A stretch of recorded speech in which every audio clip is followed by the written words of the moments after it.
Today, I want to teach you how to cycle between open windows in macOS. Just like Windows, where you have to use Alt-Tab to cycle between windows, in macOS, you have to use Command-Tab.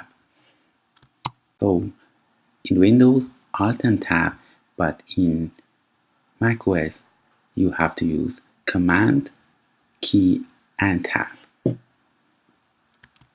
If you do that repeatedly, you will see all open windows one after another.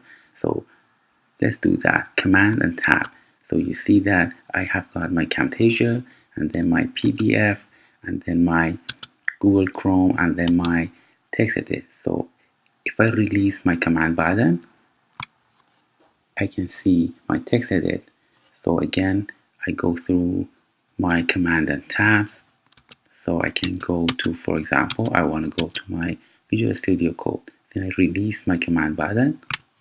I go to my code. So after that, I can say, for example,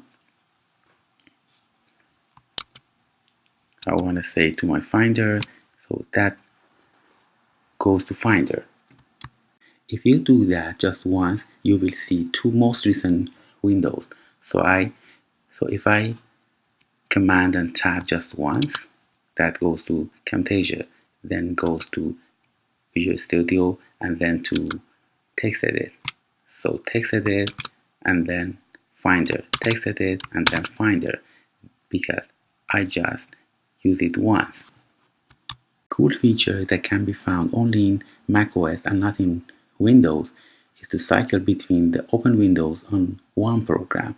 For this purpose, just use Command and tilde, the key under the escape key and next to number 1, instead of Command and Tab.